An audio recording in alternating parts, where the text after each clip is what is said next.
Hello everyone, welcome to Civil Index and this is Pujita. This is our 6th video lecture of Indian polity and ఇందులో మనం making of Indian constitution part 2 చూద్దాం. And last దాంట్లో అసలు మన constitution assembly అంటే ఏంటి, దాన్ని ఎలా ఫామ్ చేసుకున్నాం, అందులో మెంబర్స్ కంపోజిషన్ ఏంటి, అండ్ వాళ్ళు 3 times 3 మీటింగ్స్ గురించి చూసాం కదా. ఇప్పుడు ఫాలోడ్ బై టాపిక్స్ చూద్దాం. Independence of India act 1947 already మనం past historical background of Indian కాన్స్టిట్యూషన్లో లాస్ట్ పాస్ అయిన యాక్ట్ చూసాం కదా. సో దాంట్లో ఏం చెప్పారు, assembly was made fully sovereign body which could frame any constitution it pleased.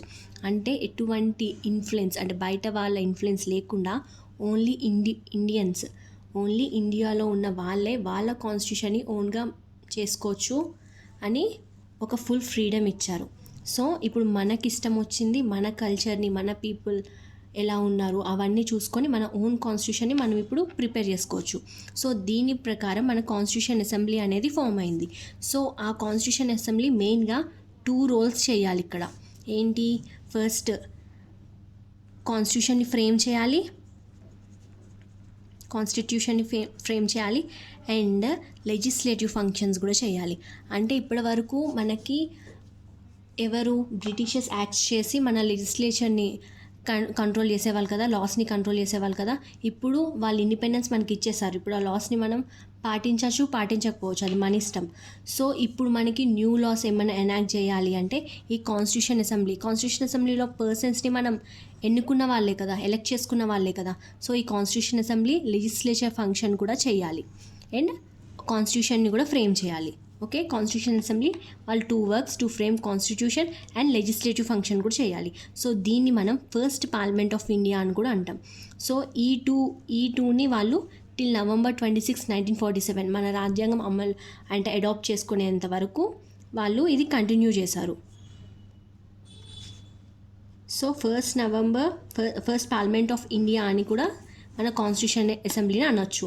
So whenever వీళ్ళు కాన్స్టిట్యూషన్ ఫ్రేమ్ చేయడానికి మీట్ అయినప్పుడల్లా ప్రెసిడెంట్ ఎవరు ఉండేవాళ్ళంటే డాక్టర్ రాజేంద్ర ప్రసాద్. సో ఎప్పుడన్నా లెజిస్లేచర్ అంటే ఒక లా మేక్ చేయడానికి ఎవరన్నా మీట్ అవ్వాలి అనుకుంటే అప్పుడు హెడ్గా ఉండేది G V Mavalankar. When assembly meet as a legislative body is chaired by G V Mavalankar. Okay, so whenever ఒక ఫ్రేమ్వర్క్ అంటే కాన్స్టిట్యూషన్ని ఫ్రేమ్ చేయడానికి డిస్కషన్స్ చేయడానికి మీట్ అయినప్పుడేమో అప్పుడు పర్మనెంట్ కాన్స్టిట్యూషన్ అసెంబ్లీకి పర్మనెంట్ ప్రెసిడెంట్ అని మాట్లాడుకున్నాం కదా, డాక్టర్ రాజేంద్ర ప్రసాద్, ఆయన ప్రెసిడెంట్గా ఉంటారు. అండ్ వెనెవర్ అసెంబ్లీ అంటే ఒక లా మేక్ చేయడానికి ఫ్రేమ్ చేసుకోవడానికి మీట్ అయినప్పుడు అంటే ఒక లెజిస్లేటివ్ బాడీ కింద మీట్ అయినప్పుడు it was chaired by G V Mavalankar. Okay, important things గుర్తుపెట్టుకోండి. సో మనకి ఇండిపెండెన్స్ వచ్చేసింది 1947లో. 1947లో అప్పటి వరకు ఉన్న పాకిస్తాన్ అండ్ కొన్ని ప్లేసెస్ అప్పుడు మొత్తం ఒకటే ఉండేది కదా, అంటే పాకిస్తాన్ మొత్తం ఇది మొత్తం బ్రిటిష్ ఇండియానే ఉంటుంది కదా. సో మనం అప్పుడు కాన్స్టిట్యూషన్ అసెంబ్లీ చేసినప్పుడు అది డివైడ్ కాలేదు. సో టోటల్ మనకి 389 members ఉండేవాళ్ళు. బట్ 1947 తర్వాత మనకి డివైడ్ అయిపోయినాయి కదా. సో ఆ మెంబర్స్ వెళ్ళిపోతారు కదా మరి అక్కడికి. సో ఒరిజినల్గా 389 ఉన్న వాళ్ళు 299 అయ్యారు. Okay, it was 389 was fixed by cabinet machine. మీరు పాస్ట్ వీడియో చూస్తుంటే ఇది ఎవరు కాంపోజిషన్ ఎవరు డిసైడ్ చేశారు, క్యాబినెట్ మిషనే కదా. సో వీళ్ళు వెళ్ళిపోవడం వల్ల ఇది డివైడ్ అవ్వడం వల్ల అది ఇప్పుడు మనకి 299 members అయ్యారు కాన్స్టిట్యూషన్ అసెంబ్లీ టోటల్ మెంబర్స్ ఇప్పుడు. ఓకే, ఇప్పుడు డ్యూ టు మనకి చాలా కల్చర్స్ ఉంటాయి, డిఫరెంట్ పీపుల్ ఉంటారు, డిఫరెంట్ లాంగ్వేజెస్ మాట్లాడతాం, మనం ఒక్కొక్క ఫెస్టివల్ని జరుపుకుంటాం. అంటే ఇప్పుడు కేరళ తీసుకుంటే వాళ్ళు ఓనం ఫెస్టివల్ జరుపుకుంటారు. అలా ఒక్కొక్క టైప్ ఆఫ్ పీపుల్ అండ్ వాళ్ళ కల్చర్ కూడా వేరే ఉంటుంది కదా. సో అందరినీ ఒకే లాతో అందరినీ ఈక్వల్గా గవర్న్ చేయడానికి ఇప్పుడు మన కాన్స్టిట్యూషన్ అనేది ఉండాలి. ఈ కాన్స్టిట్యూషన్ మేక్ చేయడానికి కమిటీస్ ఫామ్ అయినాయి అని లాస్ట్ క్లాస్లో చెప్పుకున్నాం కదా. సో ఒక్కొక్క రెస్పాన్సిబిలిటీ తీసుకొని కమిటీస్ కింద ఫామ్ అయ్యారు. ఆ కమిటీస్ 8 major and 13 minor ఉంటాయి. అంటే మెయిన్ పార్ట్స్ మేజర్ అవి 8 ఉన్నాయి. సో అవి ఏంటి అండ్ వాళ్ళ హెడ్స్ ఎవరెవరు ఉన్నారనేది చాలా important. By the end of this video I will display that list.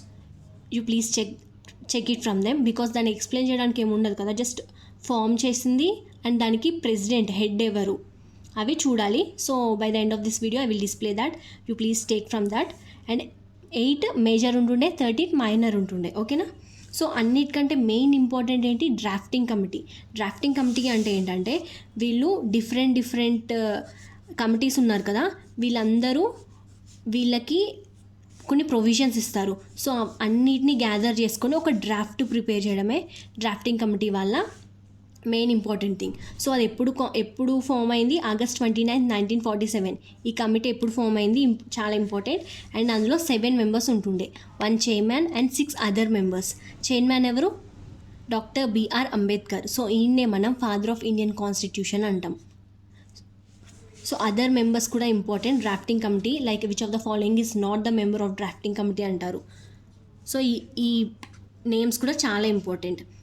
So chairman ఎవరు, doctor BR Ambedkar. Other 6 members ఉంటారు కదా, అదర్ 6 మెంబర్స్ ఎవరు అంటే N Gopalaswamy Ayyangar, Alladi Krishnaswamy Iyengar, doctor KM Munshi, Syed Mohammed Saadulla, ఎన్ మాధవరావు, టిటి కృష్ణమాచారి. అయితే వీళ్ళిద్దరూ స్టార్టింగ్ లేరు, but they were replaced by someone. Names అన్నీ చాలా ఇంపార్టెంట్, ఒకసారి నేమ్స్ అన్నీ చెక్ చేసుకోండి. మొత్తం 7 members, that is 1 chairman doctor BR Ambedkar and 6 others ఉంటారు కదా, వీళ్ళ నేమ్స్ చాలా ఇంపార్టెంట్, ఒకసారి చూడండి. సో వీళ్ళందరూ కాన్స్టిట్యూషన్ అసెంబ్లీని ఫామ్ చేసుకున్నారు. అండ్ ఫస్ట్ వచ్చిన దాన్ని మనం ఫైనలైజ్ చేయం కదా, ఆ డ్రాఫ్ట్ని ఇంట్రడ్యూస్ చేసి దాని మీద డిస్కషన్ అయ్యి ఏమన్నా అమెండ్మెంట్స్ ఏమన్నా రీప్లేస్మెంట్స్ చేయాలంటే రీప్లేస్మెంట్స్ చేసి ఫైనల్గా ఒక మనకు వస్తుంది. సో వీళ్ళు అలా ఫస్ట్ డ్రాఫ్ట్ని 1 February 1948లో ఫామ్ చేసుకున్నారు. సో దాన్ని ఒక మీటింగ్ పెట్టి డ్రాఫ్ట్ ప్రపోజల్ని ఇంట్రడ్యూస్ చేస్తారు.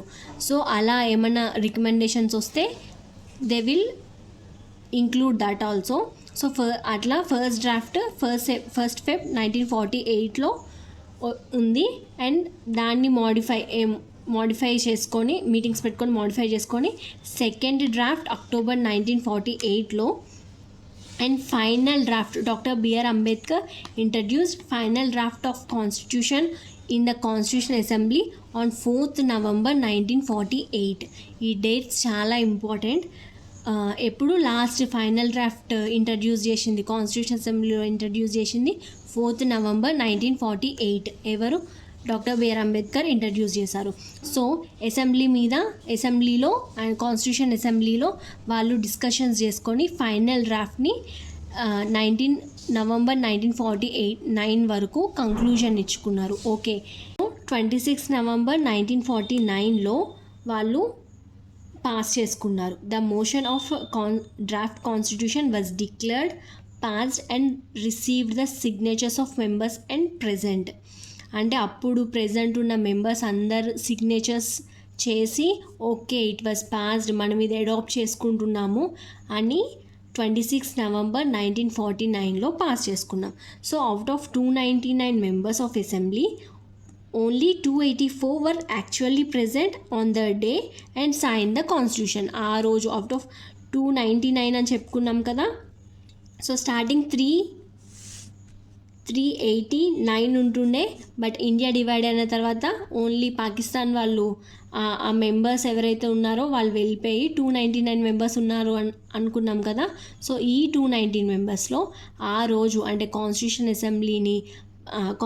అసెంబ్లీలో మన ఇండియన్ కాన్స్టిట్యూషన్ని లాస్ట్గా పాస్ చేసినప్పుడు 284 మెంబర్స్ ఉండే. సో ఈ 284 మెంబర్స్ ఆ కాన్స్టిట్యూషన్ దాని మీద సైన్స్ పెట్టి పాస్ చేసుకున్నారు. So now the Indian constitution was passed.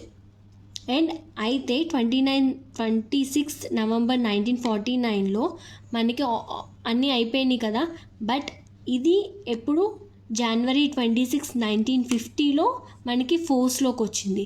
So ఎందుకు ఈ గ్యాప్ వెయిట్ చేశారు అంటే విల్ సీ దాట్.